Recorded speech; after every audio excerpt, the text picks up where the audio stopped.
Hello મારા વહાલા વહાલા વિદ્યાર્થી મિત્રો, કેમ છો? મજામાં?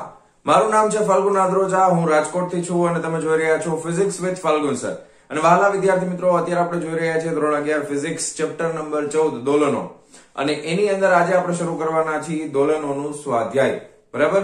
તો નિયમ પ્રમાણે તમારી પાસે ટેક્સ્ટ બુક હોવી જોઈએ, કેલ્ક્યુલેટર હોવું જોઈએ, લોકબુક હોવી જોઈએ. બરાબર? બુક અને પેન સાથે રાખવાની છે અને લખતા જવાનું છે. તો ચાલો શરૂ કરીએ આજનો લેક્ચર સ્વાધ્યાયના 14.1 નંબરના પ્રશ્નની સાથે. શું કહે છે પ્રશ્ન? નીચેનામાંથી કયા ઉદાહરણો આવર્ત ગતિ દર્શાવે છે? બરાબર? 4 આપ્યા છે, A B C D. પહેલા પ્રશ્નમાં કીધું છે કે એક તરવૈયો એક નદીના એક કિનારેથી બીજા કિનારે અને ત્યાંથી પરતની સફર પૂર્ણ કરે છે. તો તરવૈયાની આ ગતિ છે એ આવર્ત ગતિ છે કે નથી? બરાબર? હવે આવર્ત ગતિ એટલે એક સરખા સમય પછી ગતિનું પુનરાવર્તન થાય, એને આવર્ત ગતિ કહેવાય. હવે અહીંયા તરવૈયો એક કાંઠેથી બીજા કાંઠે કેટલી સ્પીડમાં જાય છે, કેટલા સમય પછી પહોંચે છે, અને બીજા કાંઠેથી પેલા કાંઠે આવે છે પાછો ત્યારે કેટલા સમયમાં પહોંચે છે, એવી કોઈ જ માહિતી આપણને આપેલી નથી. બરાબર છે? તેથી તરવૈયાની ગતિ છે એ આવર્ત ગતિ નથી. બરાબર? તો પેલા પ્રશ્નના જવાબમાં શું લખશું? તો કે એમાં આપણે લખવાના છે કે તરવૈયાની ગતિ એ આવર્ત ગતિ નથી. તો પહેલાના જવાબમાં આવશે નથી. બાકી તમારે આખું વાક્ય લખી નાખો. બીજો પ્રશ્ન છે, એક મુક્ત રીતે લટકાવેલ ગજિયા ચુંબકને તેની NS દિશામાંથી સ્થાનાંતર આપી અને મુક્ત કરવામાં આવે છે. બરાબર? તો આ આવર્ત ગતિ છે કે નહીં? ખ્યાલ આવ્યો? બરાબર? જો હવે આ રીતના તમને સમજાવું કે ગજિયો ચુંબક હોય તો ગજિયા ચુંબકને તમે દોરીથી લટકાવશો ને એટલે ઓટોમેટિક એનો એક છેડો છે એ ઉત્તર દિશામાં હશે, બીજો છેડો છે એ દક્ષિણ દિશામાં હશે. હવે તમે આને સહેજ આમ કરીને આમ કરી નાખો તો શું થાય કે ગજિયો ચુંબક છે એ આમ કરશો એટલે વળી પાછું એના ઉપર બળ લાગશે એટલે આ ભાગ છે એ પાછો આ તરફ જવાનો પ્રયત્ન કરશે, આ ભાગ છે આ તરફ. હવે આમ જવાનો પ્રયત્ન કરશે એટલે અહીંયા આવીને ઊભું નહીં રહી જાય, આમ થશે, પછી આમ થશે, પછી આમ થશે. આમ થતા થતા થતા થતા અમુક સમય પછી શું થશે? એ સ્થિર થશે. એટલે અહીંયાથી જયારે આમ ગતિ કરે છે ત્યારે એક સમયમાં એક સરખા સમયમાં એ ગતિનું શું કરે છે? પુનરાવર્તન કરે છે. તો બીજા કેસની અંદર બી ની અંદર આપેલી પરિસ્થિતિ છે એ આવર્ત ગતિ છે. બરાબર? આવર્ત ગતિ છે. પેલામાં નથી આવર્ત ગતિ, કારણ કે એક સરખા સમયમાં તરવૈયો આગળ પાછળ થતો હોય તો આપણને ખબર ન પડે કે ક્યારે એ પહોંચવાનો છે. તો બીજા કેસની અંદર આવર્ત ગતિ છે. ત્રીજું, તેના દ્રવ્યમાન કેન્દ્રને અનુલક્ષીને ચાક ગતિ કરતો હાઇડ્રોજન પરમાણુ. ચાક ગતિ કરે છે એટલે ગોળ ગોળ ફરતો હશે હાઇડ્રોજન પરમાણુ. તેના દ્રવ્યમાન કેન્દ્રને અનુલક્ષીને હાઇડ્રોજન પરમાણુ કીધો છે આપણને. હવે હાઇડ્રોજન પરમાણુ છે એ ગોળ ગોળ ફરતો હશે. કોને અનુલક્ષીને? તેના દ્રવ્યમાન કેન્દ્રને. એટલે ગોળ ગતિ થતી હોય તો એ આવર્ત ગતિ કહી શકાય. એક સરખા સમયમાં ગતિનું શું થતું હશે? પુનરાવર્તન થતું હશે. તો કે ત્રીજા કેસની અંદર પણ આવર્ત ગતિ છે. રેડી? ઓકે. ચોથો પ્રશ્ન ABCD. ડી માં એક ધનુષમાંથી છૂટેલું તીર, પાછું થોડું આવે, ધનુષમાંથી નીકળેલું તીર અને મોઢામાંથી નીકળેલા શબ્દો કોઈ દિવસ પાછા વળતા નથી. પાછું જ ન આવે તો પછી આવર્ત ગતિ કઈ રીતે થાય? બરાબર? તો ડી માં નથી, તો એ માં નથી, બી માં છે, સી માં છે, ડી માં નથી. બરાબર? તો ફટાફટ આ લખી નાખો, ચારે ચાર ઓપ્શન. ઓકે. અને મેં જે રીઝન આપ્યા છે તમારે લખી નાખવાના. ચાલો જવા દઉં છું. ચાલો ચાલો વિદ્યાર્થી મિત્રો, નેક્સ્ટ છે સ્વાધ્યાયનો 14.2 નંબરનો પ્રશ્ન. શું કે છે? નીચેનામાંથી કયા ઉદાહરણો એ લગભગ સરળ આવર્ત ગતિ, લગભગ કીધું છે એટલે 100% કદાચ ન હોય, થોડું ઘણો ફેરફાર હોય તો ચાલે, સરળ આવર્ત ગતિ દર્શાવે છે, અને કયા જે આવર્ત દર્શાવે છે પરંતુ સરળ આવર્ત ગતિ દર્શાવતા નથી? પહેલો પ્રશ્ન, પૃથ્વીની ધરીને અનુલક્ષીને તેનું ભ્રમણ. પૃથ્વીની ધરીને અનુલક્ષીને, સૂર્યની ફરતે નથી કીધું, ધરીને અનુલક્ષીને તેનું ભ્રમણ એટલે ગોળ ગોળ ફરશે. બરાબર છે? પણ આમથી આમ આગળ પાછળ દોલન કરશે નહીં. એટલે એ આવર્ત ગતિ તો છે પરંતુ સરળ આવર્ત ગતિ નથી. સરળ આવર્ત ગતિ એટલે આગળ પાછળ દોલનો થાય એવી ગતિ. બરાબર? તો પહેલા પ્રશ્નના જવાબમાં આપણે લખશું, બરાબર, કે ભાઈ એ આવર્ત ગતિ છે, આવર્ત ગતિ છે પરંતુ સ્વાગો નથી. બરાબર? કારણ કે કોઈ એક બિંદુને અનુલક્ષીને આગળ પાછળ નથી થતી, એ ગોળ ગોળ જ ફરે છે. ખ્યાલ આવી ગયો? પછી બીજું, યુટ્યુબમાં તમે જેમાં વિડીયો જોવો છો એ યુટ્યુબ નહીં. બરાબર? આ કાચની યુટ્યુબ ની વાત કરે છે. યુટ્યુબમાં દોલિત પારાના સ્તંભની ગતિ એટલે કાચની જે આ રીતની યુટ્યુબ હોય, બરાબર, આ રીતની કોઈ યુટ્યુબ હોય કાચની. હવે આની અંદર તમે પારો ભરેલો છે, ધારો કે અહીંયા સુધી ભરેલો છે, એટલે બે બાજુ એનું લેવલ અહીંયા સુધી હશે. બરાબર, પારો ભરેલો છે. પછી તમે આનું લેવલ છે હવાના પ્રેશર થી કે કોઈ પણ રીતે આનું પ્રેશર તમે વધારી અને અહીંયા સુધી લઈ આવો તો આ જેટલું નીચે જશે એટલો ભાગ અહીં ઉપર આવશે. પછી જેવું તમે દબાણ છોડી દેશો એટલે આ ભાગ વળી પાછો પોતાના સંતુલન સ્થાન પાસે આવવાનો પ્રયત્ન કરશે, પણ એ આવવાના બદલે અહીંયાથી થોડોક ઉપર જશે. બરાબર, વળી પાછો અહીંયાથી પાછો સંતુલન સ્થાન પાસે આવવાનો પ્રયત્ન કરશે. એટલે આ જે લેવલ છે ને એ અહીંયાથી અહીંયા આની વચ્ચે શું કરશે, દોલનો કરશે સતત. અમુક સમય પછી અટકી જશે, અવમંદિત દોલનો આપણને ખબર છે. બરાબર, પણ આ રીતના દોલનો થશે. તો આ કેવી ગતિ થાય, કોઈ એક બિંદુને અનુલક્ષીને આગળ પાછળ થાય છે ને, તો બીજા કેસની અંદર સઆગ છે. શું છે, સરળ આવર્ત ગતિ છે. બરાબર, રેડી. ચાલો, ત્રીજામાં શું કીધું છે કે ભાઈ એક બોલ બેરિંગને એક લીસી વક્ર વાટકીની અંદર સૌથી નિમ્નતમ બિંદુથી થોડાક ઉપરના બિંદુ પરથી છોડી દેવામાં આવે ત્યારની ગતિ. આ ઉદાહરણ આપણે થિયરીમાં પણ જોયેલું છે. ધારો કે આ કોઈ વાટકી હોય આ રીતની. હવે અહીંયાથી તમે એક બોલ બેરિંગને એનું આ સ્થાન છે એ સંતુલિત સ્થાન છે. બરાબર, પણ એને તમે ઉપર લઈ જાઓ અહીંયા અને પછી તમે છોડી દો એટલે અહીંયાથી આમ આવે, પછી અહીંયાથી પાછો આમ આવે, અહીંયાથી આમ આયલા કરે ને. અમુક સમય પછી ગતિ અટકી જશે, અવમંદિત દોલનો. પણ સરળ આવર્ત ગતિ છે. બરાબર ને, લગભગ કેવી કહેવાય તો કે આ સરળ આવર્ત ગતિ છે. ઓકે, પછી ચોથું ડી, તેની સંતુલન સ્થિતિને અનુલક્ષીને બહુપરમાણવિક અણુના સામાન્ય કંપનો. બહુપરમાણવિક અણુના સામાન્ય કંપનો. હવે એમાં છે ને થોડું કોમ્પ્લિકેટેડ, ધ્યાનથી સમજો. બહુપરમાણવિક અણુ હોય ને એની અંદર ઘણા બધા પરમાણુ આવેલા હોય. બહુપરમાણવિક અણુ એટલે એક કરતા વધારે અણુનો આખો એક બનેલો હોય બ્લોક. હવે એની અંદર એની પ્રાકૃતિક આવૃત્તિ છે ને એ ઘણી બધી હોય. એક જ પ્રાકૃતિક આવૃત્તિ ન હોય, ઘણી બધી પ્રાકૃતિક આવૃત્તિ હોય, એક કરતા વધારે, બધા જ અણુઓની. અને બધા ભેગા મળીને દોલન કરતા હોય. તો એ આવર્ત ગતિ હોય કે અમુક સમય પછી ગતિ રિપીટ થતી હોય, પણ સરળ આવર્ત ગતિ ન હોય. બરાબર છે, તો એમાં શું લખવાનું તમારે કે આ રીતમાં આવર્ત ગતિ છે પરંતુ સઆગ નથી, સરળ આવર્ત ગતિ નથી. આવર્ત ગતિ હોય કે કારણ કે કંપનો છે અમુક સમય પછી પાછા એની મેળે રિપીટ થયા કરે, પણ એ એક સરખા દોલનો થતા હોય એક સરખા સમયમાં અને પાછા એવું જરૂરી નથી. સરળ આવર્ત ગતિના જે નિયમો છે એ એમાં લાગુ પડતા નથી, કારણ કે એક થી વધારે પ્રાકૃતિક આવૃત્તિથી દોલન કરતા હોય અને બધાયનું આપણે ભેગું કરીને એવરેજ લેવી પડે પ્રાકૃતિક આવૃત્તિ, ત્યારે આપણને ખબર પડે. તો એટલા માટે આપણે લખી શકાય કે આવર્ત ગતિ છે પરંતુ સરળ આવર્ત ગતિ નથી. બરાબર, તો લખી નાખો ફટાફટ વિડીયો પોઝ કરીને. ચાલો જવા દઉં છું. હા, ચાલો વિદ્યાર્થી મિત્રો, સ્વાધ્યાય 14.3. હવે આની અંદર પ્રશ્નમાં તમને કીધું છે કે આકૃતિ 14.23 ટેક્સ્ટ બુકમાં તમારે જોવી પડશે. એક કોઈ કણની રેખીય ગતિ માટે x વિરુદ્ધ t એટલે કે સ્થાન વિરુદ્ધ સમયના 4 આલેખોને દર્શાવે છે. કયા આલેખો આવર્ત ગતિ દર્શાવે છે? ગતિનો આવર્તકાળ આવર્ત ગતિના કિસ્સામાં શું છે? ઓકે, હવે આ 4 આલેખ તમને ટેક્સ્ટ બુકમાં મળશે, A, B, C અને D. બરાબર, હવે આ આલેખને તમે જોતા જાઓ તો પેલો આલેખ જે છે એ નંબર વાળો, તો એની અંદર આ ગ્રાફ સીધી લીટીમાં જાય છે, ગતિનું પુનરાવર્તન થતું નથી. એટલે એ નંબરનો આલેખ છે આવર્ત ગતિ દર્શાવતો નથી. બીજા ગ્રાફમાં તમે જુઓ, ગ્રાફમાં બ્લુ કલરની લાઈન છે ફરી પાછી રિપીટ થયા કરે છે. બરાબર, તો આ આવર્ત ગતિ દર્શાવે છે. C માં આડાવડી વિચિત્ર રીતે છે, આવર્ત ગતિ દર્શાવતી નથી. D માં એકદમ કોસાઇન કર્વ, સાઇન કર્વ પ્રમાણે તમે લખી શકો, તો આ આવર્ત ગતિ દર્શાવે છે. જો આમ સરસ રીતે. હવે બીજું તમને એ પૂછ્યું છે કે આવર્તકાળ કેટલો, એટલે પેલા તો આવર્ત ગતિ કોની છે, એટલે કે B અને D ની. બરાબર, તો આપણે લખી શકાય કે આવર્ત ગતિ છે એ તમારે આકૃતિ નંબર B અને આકૃતિ નંબર D આમાં છે.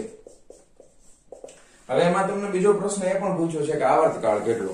તો આવર્તકાળ માટે તમારે શું કરવું પડે? એક આખું દોલન કમ્પ્લીટ થવું જોઈએ. એક દોલન કમ્પ્લીટ થાય એટલે તમારે આવર્તકાળ માટે છે ને સમય કેવી રીતે ગોતવાનો? હંમેશા દાખલા તરીકે સ્થાન વિરુદ્ધ સમયમાં આ રીતે આવે તો અહીંયાથી એક આખું તરંગ પૂરું થવું જોઈએ. આમ અહીંયાથી શરૂ કરી અને અહીંયા આવી જવું જોઈએ, આ રીતે ગતિ કરી. ખ્યાલ આવ્યો? તો આ રીતના આખું થશે ત્યારે તમારો એક આવર્તકાળ પૂરો થાય. એટલે અહીંયા તમે જોઈ શકો છો, અહીંયા 0 થી માંડી, બરાબર, અહીંયાથી તમે શરૂ કરો એટલે અહીંયા અડધું થયું. બરાબર, ને આ રીતે આખું કમ્પ્લીટ થશે. બરાબર, તો તમે આ રીતના બે ભાગ તમે લેશો તો એની વચમાં આવર્તકાળ તમને લગભગ આને કારણ કે -1 -3 આડાવડા થોડાક લખ્યા છે, 2 સેકન્ડ નો મળે છે.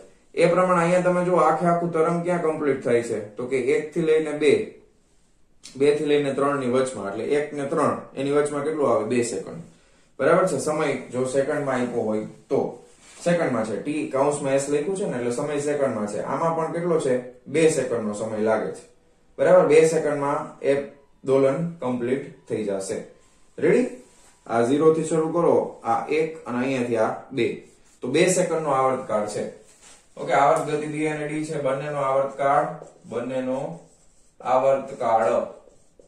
કેટલો છે તો કે 2 સેકન્ડ છે 2 સેકન્ડ પછી ગતિ પાછી રિપીટ થાય છે બરાબર દોલનો પાછા રિપીટ થાય છે ચલો ફટાફટ લખી નાખો આમાં કઈ નથી ચાલો જવા દઉં છું ચાલો વિદ્યાર્થી મિત્રો નેક્સ્ટ છે 14.4 માં નંબરનો પ્રશ્ન શું કહે છે નીચેના સમયના વિધેયોમાંથી કયા સરળાવર્ત ગતિ બીજું આવર્ત પરંતુ સરળાવર્ત ગતિ ન હોય અને ત્રીજું બિનઆવર્ત ગતિ દર્શાવે છે આવર્ત ગતિના દરેક કિસ્સામાં આવર્તકાળ આપો કોઈ ધન અચળાંક ઓમેગા માટે હવે આ રીતનો આપણે ઓલરેડી ઉદાહરણમાં દાખલો કરેલો છે એમાં 1 2 ABCD E અને F ચાર વસ્તુ આપેલી છે એથી શરૂઆત કરીએ એની અંદર આપણને સૂત્ર આપ્યું છે sin ઓમેગા t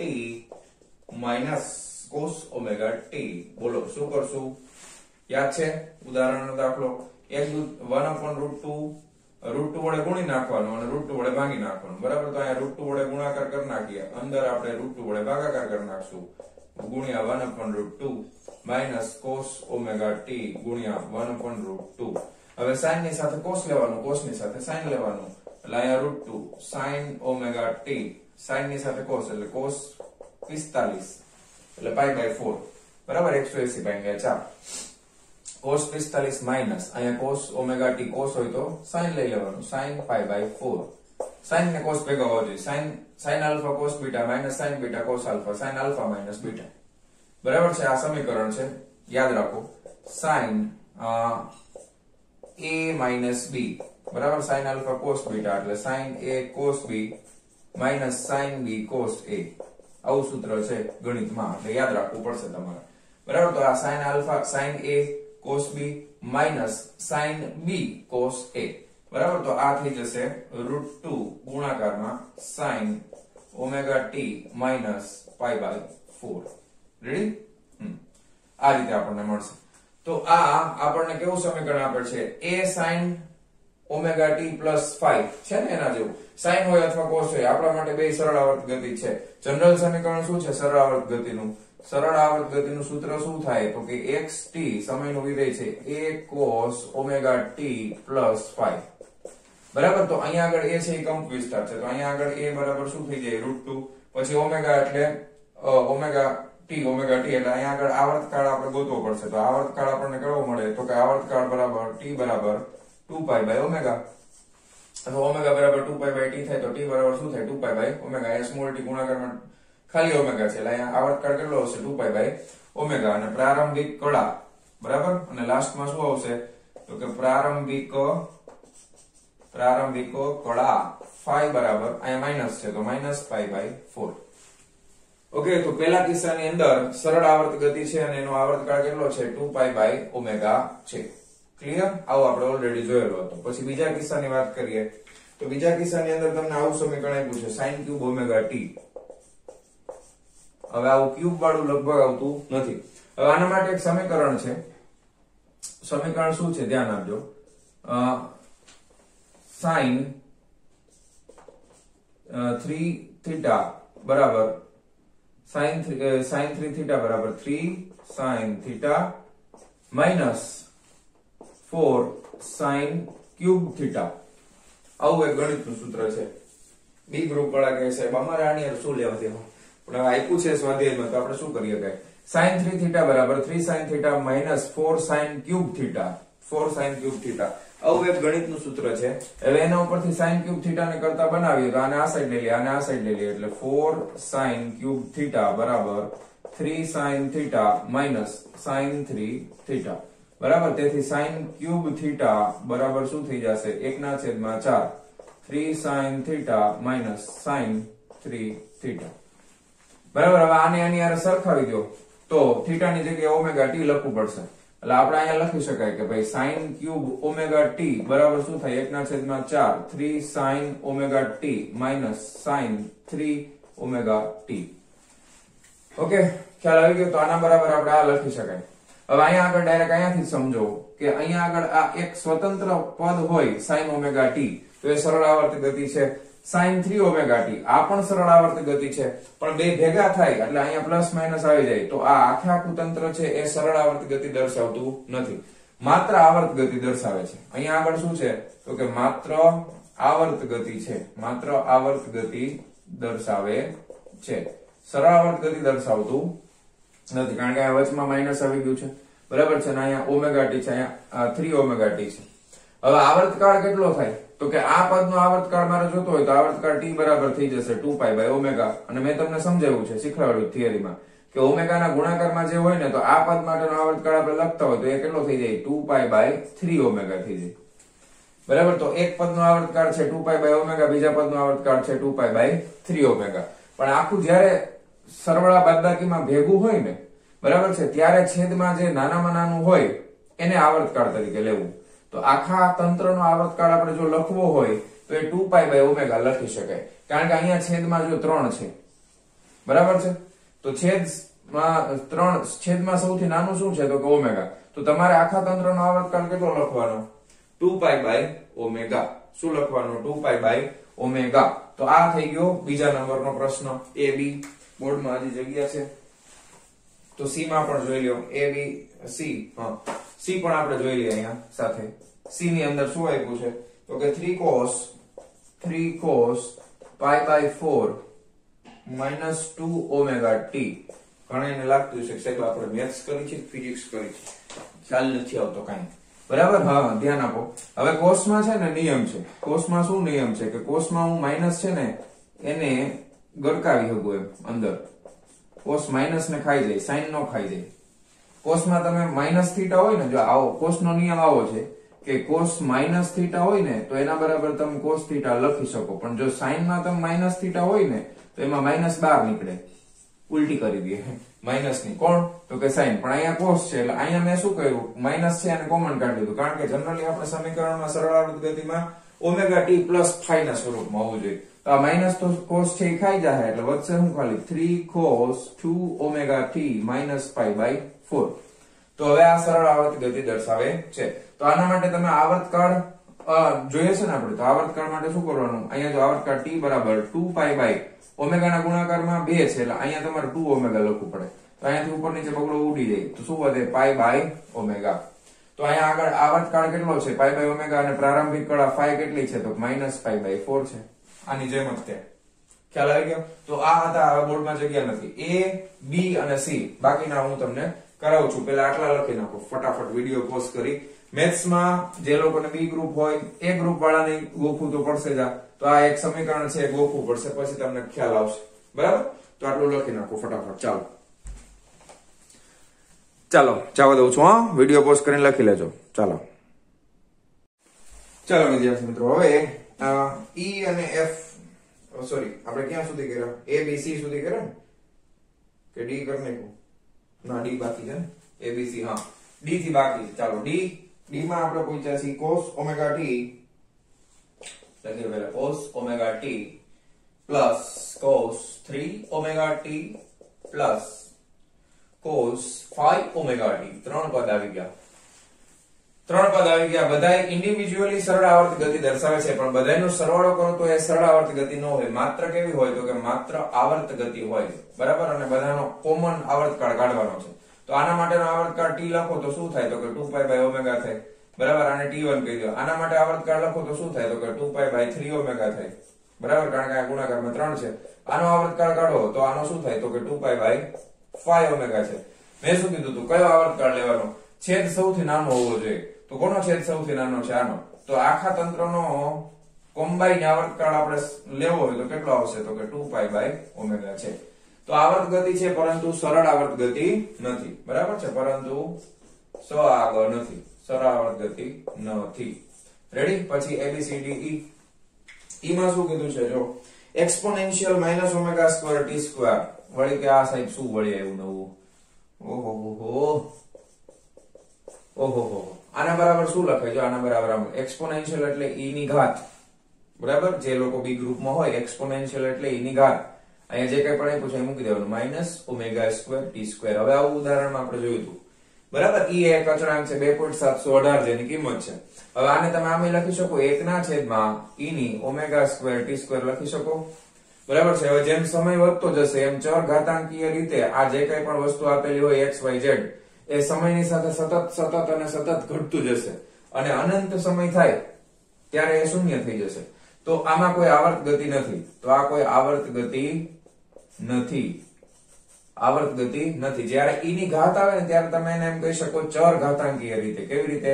ચર ઘાતાંકીય રીતે ઘટે છે બરાબર. આના માટેનો સ્પેશિયલ શબ્દ છે. e ની ઘાત આવે એટલે ચર ઘાતાંકીય રીતે ઘટે છે બરાબર. જે કોઈ પણ પદ આપેલું હોય એ ચર ઘાતાંકીય રીતે ઘટે છે એટલે આવર્ત ગતિ નથી. આવર્ત કાળ આવે નહીં. ABCD E અને F. ઓકે ફાલ્ગુન સર ને ચલો 1 plus omega T 1 plus omega T plus omega square T square લ્યો. આમાં કોઈ જાતની આવર્ત ગતિ દર્શાવતું નથી કારણ કે સમય વધતો જાય તો આ વધતું જ જાય અનંત કાળ સુધી. આ અનંત સમય શૂન્ય થઈ જાય ને આ અનંત સમય અનંત થઈ જાય. ખ્યાલ આવ્યો? પાછું તો આવવાનું જ નથી.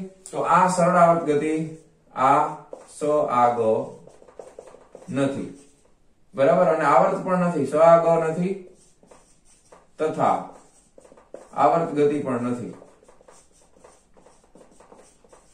બરાબર છે. આ આવર્ત ગતિ નથી, સઆગય નથી. આની જેમ જ છે બરાબર. બે સમાન જ છે. ઓકે તો આ હતો ઉદાહરણ નંબર સ્વાધ્યાયનો 14.4 માં નંબરનો પ્રશ્ન ABCDEF. ઓકે લખી નાખો ચાલો ફટાફટ વિડિયો પોઝ કરીને. ચાલો જવા દઉં છું. હા ચાલો.